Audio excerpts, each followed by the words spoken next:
అధికార పార్టీ మీద ఇప్పుడున్న కాంగ్రెస్ అధికార పార్టీ మీద ప్రతిపక్ష పార్టీగా ప్రతి పార్టీ కూడా ఏదో ఒక బురద జల్లాలని ఒక ప్రయత్నం చేస్తూ ఉంటుంది, సహజంగా జరుగుతుంటాయి. అయితే కొన్ని నిజాలు ఉంటే, కొన్ని వాస్తవానికి జరిగినప్పుడు మాట్లాడే ప్రతిపక్ష పార్టీలు ఉంటే, ఏమీ లేకున్నా ఏదో ఒకటి మాట్లాడి బురద జల్లాలి అనే ఒక ప్రయోగం కూడా కొంత నాయకులు ఉంటారు. ప్రతిపక్ష పార్టీలను డిఫరెంట్ రెండు రకాలుగా ఉంటారు. ఒకటేమో ఏమి లేకున్నా ఉన్నట్టుగా మాట్లాడి బట్టగాల్చి ముఖం మీద ఒకటి వేసేయడము, లేదా ఏదన్నా జరగరాని ఒక చిన్నగా ఏదో ఒకటి చిన్నగా జరిగితే దాన్ని పెద్దగా చేయడం, ఇది ప్రతిపక్ష పార్టీల యొక్క నైజం. అయితే నైజం అంటే ఒకప్పుడు మేము కూడా ప్రతిపక్ష పార్టీలు ఉన్నోళ్ళమే. అందుకే నేను ఏమన్నా 2-3 రకాలుగా ఉంటారు ఇలా. ఒక రకమేమో జరగలేనిది జరిగినట్టుగా చెప్పడము, ఇంకోటి ఏమో జరిగినట్టుగా ఊహించుకొని చెప్పడము, తప్పు జరిగినట్టుగా ఊహించుకొని చెప్పడం, ఇంకోటి జరిగితే జరిగిందని చెప్పడం. గతంలో మేము జరిగినయే చెప్తుంటే కాంగ్రెస్ పార్టీ. ఇప్పుడు ప్రస్తుతానికి మన BJP floor leader Maheshwar Reddy మా ఉత్తమ్ కుమార్ రెడ్డి గారి మంత్రి గారి మీద ఇప్పుడు బట్టగాల్చి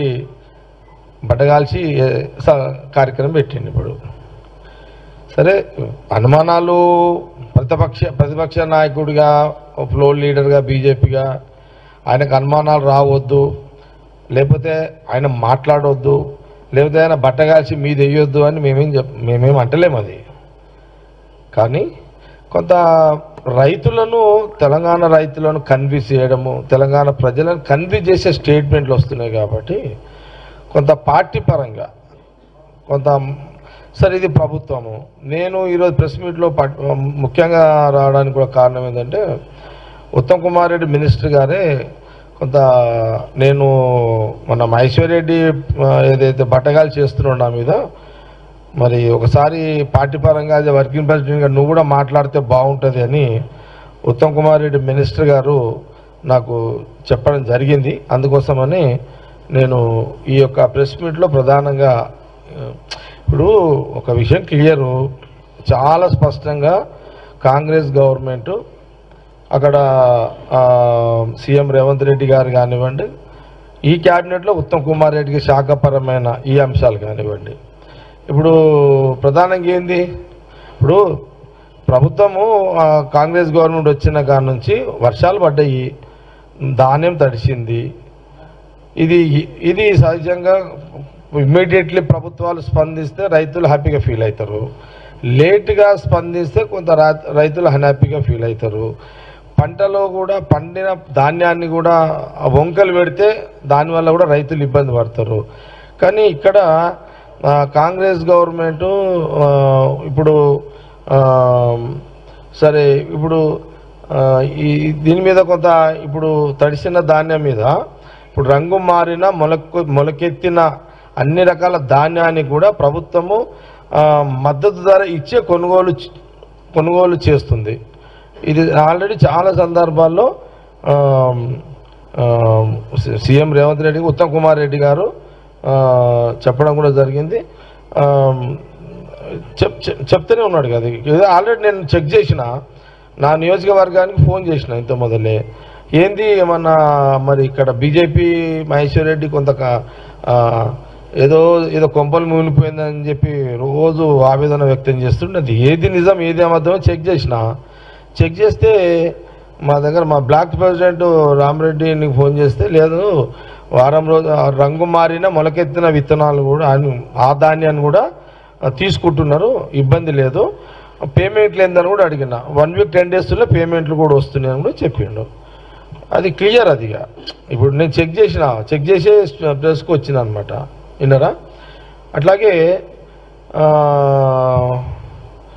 అదే 1 వీక్ 10 డేస్లో పేమెంట్ కూడా వస్తుంది, రైతులకు ఇబ్బంది లేదు. ఇప్పుడు వర్షము రావాలి, వర్షాలు పడాలి, అట్లానే ధాన్యము చెడిపోవద్దు.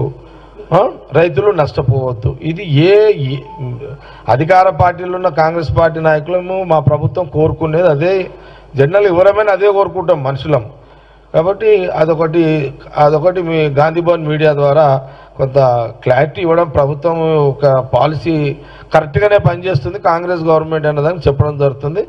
అనవసరంగా మరి ఉత్తమ్ కుమార్ రెడ్డి గారిని మరి ఆయన మంత్రి పని ఆయన పనులు ఆయన చేస్తున్నాడు. ఎందుకు ఈ బురద జల్లే కార్యక్రమం మరి ఆయన ఎందుకు ఇబ్బంది పెట్టాలని డిజైన్ చేసింది బీజేపీ వాళ్ళు అనేది నాకు అర్థంగా అయితే లేదు. అదే అట్లాగే ఇప్పుడు రాష్ట్రంలో 3000 మంది పైగా ఉన్న రైస్ మిల్లర్ల నుంచి గతంలో పెండింగ్ ఉన్న కస్టమ్ మిల్లింగ్ బియ్యం మేమే వసూలు, అది కూడా క్లియరే కదా, అది కూడా అంతే కదా, అది క్లియరే ఉంది. ఇప్పుడు అట్లాగే ప్రభుత్వానికి 1000 కోట్ల లబ్ధి కూడా జరిగింది. ప్రభుత్వం ఎక్కడ కూడా అటు రైతులు ఇబ్బంది పడద్దు, రైస్ మిల్లర్లు ఇబ్బంది పడద్దు, ప్రభుత్వానికి బెనిఫిట్ రావాలి. ఈ బెనిఫిట్ ఎవరికి పోతుంది? మళ్ళీ ప్రజలకే పోతుంది, మళ్ళీ రైతులకే పోతుంది. కాబట్టి ఈ పరిజ్ఞానము కూడా మరి ఎందుకు బీజేపీ నాయకత్వానికి రాలేదు అనేది ఒక ప్రశ్న. మరి అట్లాగే ఇప్పుడు ఈ అమ్మాయి లెక్కలు ఏం చెప్తారో ఏమై అంత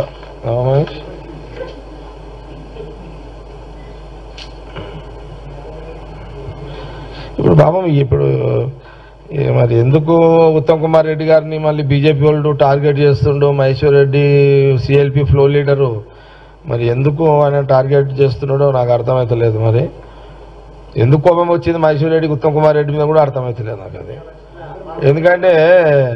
ఎందుకంటే వాస్తవాన్ని కూడా ఉత్తమ్ కుమార్ రెడ్డి చాలా క్లీన్ లీడర్ కదా, వైట్ పేపర్ లాంటి వాడు ఉత్తమ్ కుమార్ రెడ్డి. వైట్ పేపర్ లాంటి వాడి మీద అదేమంటారు ఇంకు చల్లి ఆ వైట్ పేపర్ని ఎందుకు ఖరాబ్ చేయాలని మరి చూస్తున్నారు బీజేపీ నాయకత్వం, ఫ్లో లీడర్ మహేశ్వర్ రెడ్డి గారు. నాకు కన్ఫ్యూజ్ అవుతున్నాను నేను కదా. వైట్ పేపర్ మీద ఎందుకు ఇంకు చల్లుతున్నారు? ఓకే, పాయింట్ క్యాచ్ చేసిరా? వైట్ పేపర్ అంటే ఉత్తమ్ కుమార్ రెడ్డి, ఇంకెందుకు చల్లుతున్నారు? ఎందుకు మరకెందుకు వేస్తున్నారు? మరకలేని పేపర్ మీద మరకెందుకు వేస్తున్నారు? మరకలేని నాయకుడి మీద మరకెందుకు వేస్తున్నారు? మరి ఎందుకు అవసరం లేదు కదా అనేది కాంగ్రెస్ పార్టీ కొంత ప్రశ్నిస్తున్నది, బీజేపీ ఫ్లో లీడర్ని కూడా ప్రశ్నిస్తున్నది. ఇప్పుడు ఎందుకంటే చాలా సీనియర్ నా శాసనసభ్యుడు, 6-7 సార్లు ఎమ్మెల్యే గెలిచిండు. ఆనాడు ఆయన మినిస్టర్గా క్యాబినెట్లో పనిచేసిండు కిరణ్ కుమార్ రెడ్డి గారి గవర్నమెంట్లో ఉమ్మడి రాష్ట్రంలో. మరి సరే అది ఓకే, అది పిసిసి అయిపోయింది. కానీ ఇప్పుడు ఒకసారి పార్లమెంటు ఎంపీగా ఢిల్లీలో ఆయన పాత్ర ఏందో మనం అందరం చూసినాము. ఇప్పుడు మినిస్టర్గా major irrigation minister, civil supply విన్నారా? కాబట్టి కొంత దీన్ని కూడా ప్రజలు ఆలోచన చేయాలి. ఈ తెల్ల కాగితం ఇంకు జల్లుతున్న మహేశ్వర్ రెడ్డి గురించి ఆలోచన చేయాలనేది కొంత కాంగ్రెస్ పార్టీ చాలా చెప్తుంది. సరే, ఒకటి క్లియర్ ఏంటంటే ఇప్పుడు Maheshwar Reddy first time flow leader BJP. సరే, యాజ్ ఏ బీజేపీ ఫ్లో లీడర్గా మహేశ్వర్ రెడ్డి ఆయనకు అనుమానం రావద్దు. అనుమానం వచ్చింది, వచ్చింది ఏదో కొంత చెక్ చేసుకొని మాట్లాడితే బాగుంది. నేను ఏదో మాట్లాడాలి కాబట్టి మాట్లాడుతున్నాడు. ఓకే, అంటే ఇప్పుడు floor leader Maheshwar Reddy recognized కోసము ఉత్తమ్ కుమార్ని అటాక్ చేస్తున్నాడా తెలియదు, అది మనకు అదొకటి. ఓకే, సరే, వేరే రాజకీయ విమర్శలు వద్దు. ఎందుకంటే ultimate Congress government and Revanth Reddy CM, cabinet ministers, అందులో ప్రధానంగా ఇప్పుడున్న అలిగేషన్ పెడుతున్న మహేశ్వర్ రెడ్డి పెడుతున్న అలిగేషన్స్ ఫాల్స్ అలిగేషన్స్, అది ఉత్తమ్ కుమార్ రెడ్డి నాయకుడు చాలా జాగ్రత్తగా, చాలా నీట్గా ఆచి తూచి అడుగులేసే నాయకుడు. ఎవరికో ట్రాప్లో పడిపోయి నాయకుడు కూడా కాదు ఆయన. సరిహద్దుల్లో పోరాటాలు చేసి కెప్టెన్ పాత్ర పోషించి చాలా ఎలాంటి అలిగేషన్స్ లేకుండా చాలా నీట్గా అలాంటి పదవులు అలాంటి పదవులను ఆయన చేసిన వ్యక్తి. సరే ఎప్పుడు కూడా ఆయన మీద లేని ఎందుకు అనేది ఒక ప్రశ్న. ఓకే, మొత్తం మీద ఏందంటుందంటే మా కాంగ్రెస్ గవర్నమెంటు రైతుల పక్షపాతి, ఒకటి ప్రజల పక్షపాతి, ప్రజల మేలు కోరే కాంగ్రెస్ పార్టీ. ఇది జగమెరిగిన సత్యము. 9 ఏళ్ళు ఆలస్యమైన ప్రజలు గ్రహించి కాంగ్రెస్కి గవర్నమెంట్ తెచ్చుకోవాలి, అనేక లోపాలు సవరించుకోవాలి, పరిపాలనలో అనేక ఇబ్బందులను సవరించాలి, ఇవన్నీ జరగాలి అని అంటే కాంగ్రెస్ గవర్నమెంట్ వస్తేనే సాధ్యం అవుతుంది అనేది సాధ్యం ఉంటుంది అవుతుంది అనేది ప్రజలు తీసుకునే నిర్ణయంలో విత్ ఇన్ షార్ట్ ఈ 4-5 నెలల్లో ఎన్నికలు ఉన్నా కూడా ఎన్నికలు ఉన్నాయి కదా అని ఎక్కడ కూడా లేదు. సరే ఇప్పుడు పొలిటికల్గా వాళ్ళు కూడా కొంత ఇమేజ్ అవసరం అపోజిషన్ పార్టీలకు.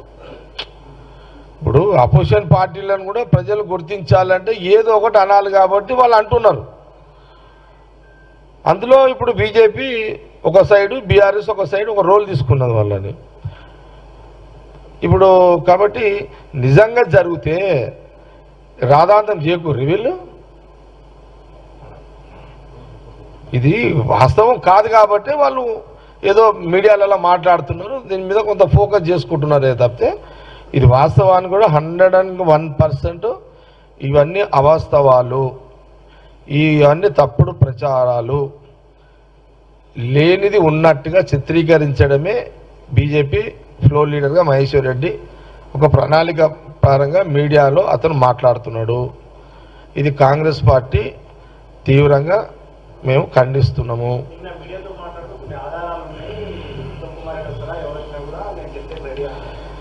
నేను అపోజిషన్ పార్టీలకు నేనేమంటున్నా అంటే ప్రతాప్ నేనేమంటున్నా అంటే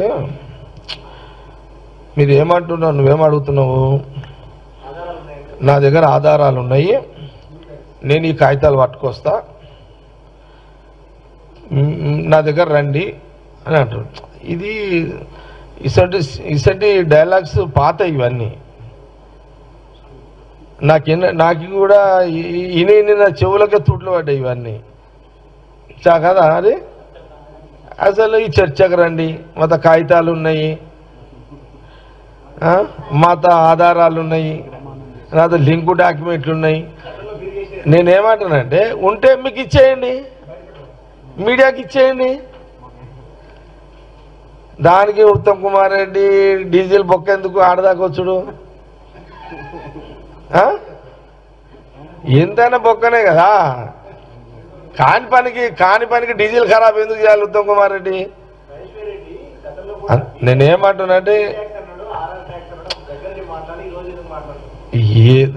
ఎవరు? అవును,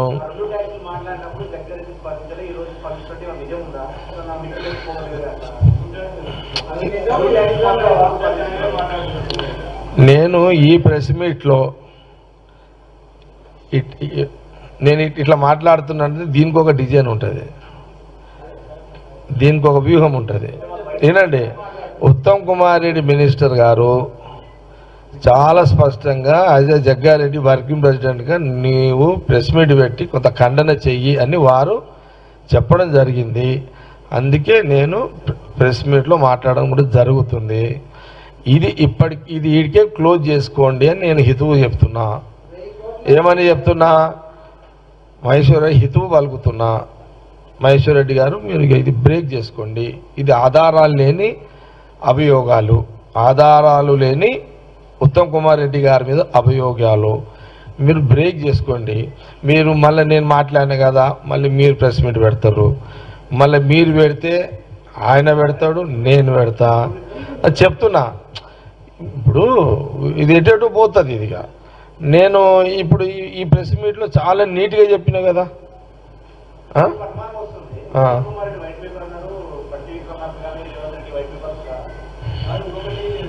ఈరోజు ఉత్తమ్ కుమార్ రెడ్డి గారి మీద అభియోగం వచ్చింది కాబట్టి వైట్ పేపర్ అన్న.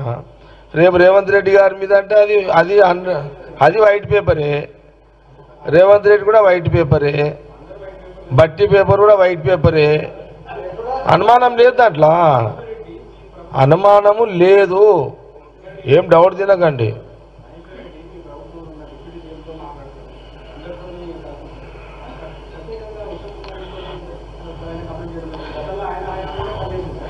ఒక్క మాట చెప్తున్నా Ashok, opposition party leader, opposition party MLA CM Revanth Reddy గారితో మాట్లాడినా తప్పు లేదు, పరిపాలనలో ఒక భాగము. బట్టి విక్రమార్కతో మాట్లాడినా అది పరిపాలనలో ఒక భాగము. ఇంకెవరితోటి అపోజిషన్ పార్టీ ఎమ్మెల్యేలు లీడర్లు ఎవరు మాట్లాడినా పరిపాలనలో అది ఒక భాగము. అది పొలిటికల్ కలయిక కాదు, అది ప్రభుత్వంలో ఒక బాధ్యత, అది మనం గ్రహించాలి.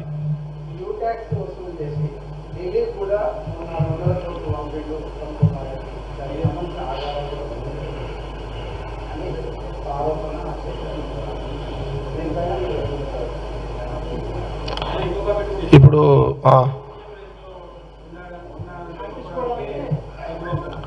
మీకు మళ్ళీ చెప్తున్నా, ఈ సీఎం రేస్ల పంచాయతీ క్వశ్చన్స్ బంద్ చేసేయండి. అదే అంటున్నా, మీకు క్లియర్ ఇస్తున్నా, మీకు ఇస్తా మీకు సీఎంది అడిగారు కదా, మీరే అడిగారు కదా, సీఎం ఇంకో ఆ సీఎం ఈ సీఎం. మీరు మళ్ళీ చెప్తున్నా, విన్నారా? ఇప్పుడున్న రాజకీయ పరిస్థితుల్లో కాంగ్రెస్ పార్టీ ఎట్టి పరిస్థితుల్లో ఈ 5 ఏళ్ళు రేవంత్ రెడ్డి ముఖ్యమంత్రిగానే ఉంటాడు. ఆయన ఎక్కడ కూడా డిస్టర్బ్ చేయరు, డిస్టర్బ్ చేయాలని కూడా కాంగ్రెస్ పార్టీలో ఎవరు కూడా ప్రయత్నాలు చేస్తలేరు. ఊహాగానాలకు స్వస్తి పలకండి, ఇలాంటి ప్రశ్నలు అడుగుడు కూడా బంద్ చేయండి. 5 ఏళ్ళు కాంగ్రెస్ గవర్నమెంట్ సేఫ్లా ఉంటాము. 5 ఏళ్ళు గవర్నమెంట్ ఇక కాంగ్రెస్ ముఖ్యమంత్రిగా రేవంత్ రెడ్డి గారే ఉంటారు, ఆ క్యాబినెట్ మినిస్టర్లు వాళ్ళే ఉంటారు. ఎప్పుడన్నా వాళ్ళ శాఖలు మార్చుకోవాలని అనుకుంటే మార్చుకుంటే తప్పేం లేదు.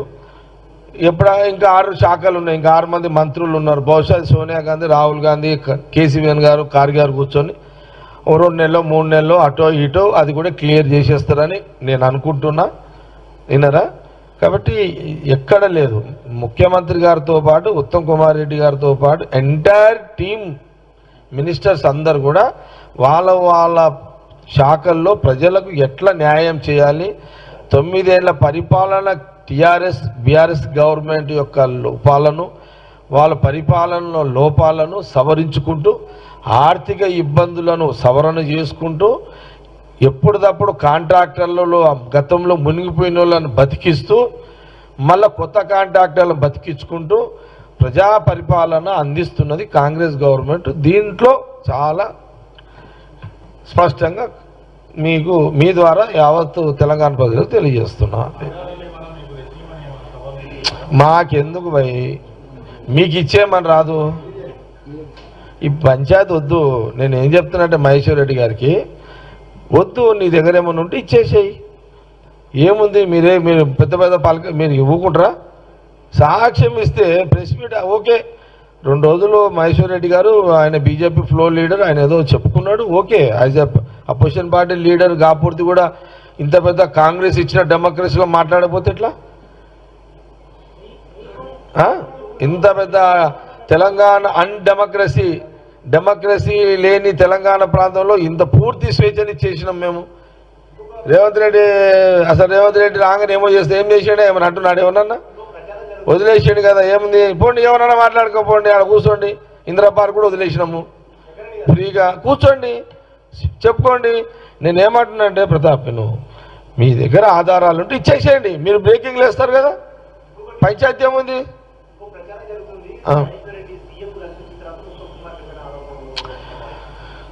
నేను ఒకటే మాట చెప్తున్నా, ఇదంతా కూడా cricket team, kabaddi team, kho kho team అనుకోండి. ఇదిగా అంతా యునైటెడ్గా ఆడుతున్నారు ఆట. కెప్టెన్ ఆయననే, కెప్టెన్ రేవంత్ రెడ్డి.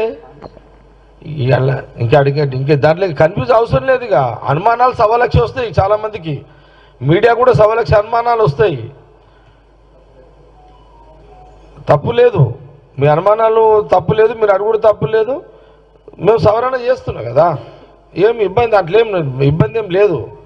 టీం ఎక్కడ కూడా డిస్టర్బెన్స్ లేదు, డిసప్పాయింట్ లేదు, చాలా క్లారిటీగా ఉన్నది, ఇబ్బంది లేదు.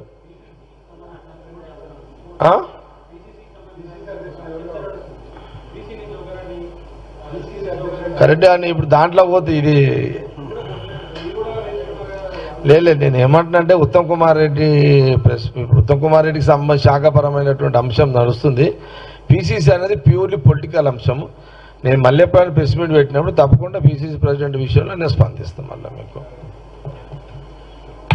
ఓకే, క్లోజ్ చేయాలా లేదా చెప్పండి.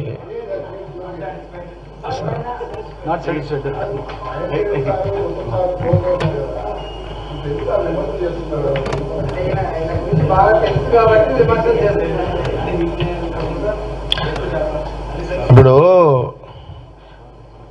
ప్రస్తుతానికి సాఫీగా నడుస్తుంది, నడవనివ్వండి.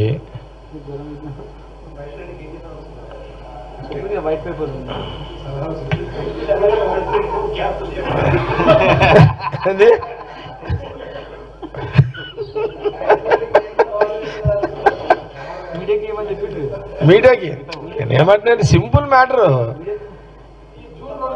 సింపులే. ఏమన్నా ఉంటే ఇచ్చేసేయండి, క్లియర్, క్లోజ్, సబ్జెక్టే క్లోజ్ అవుతుంది కదా. ఏమంటారు?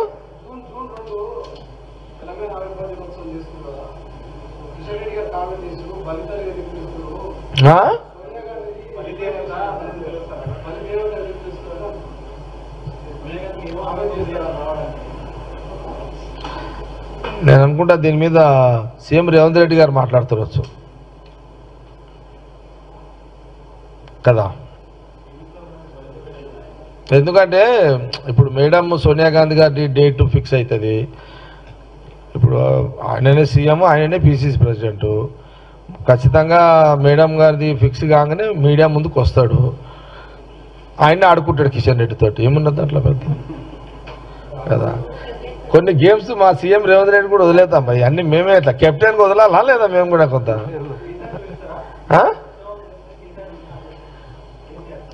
ఏదున్నది PCC president CM role Revanth Reddy garu పరిధిలో ఉండే మ్యాటర్ నన్ను అడగకండి ప్లీజ్.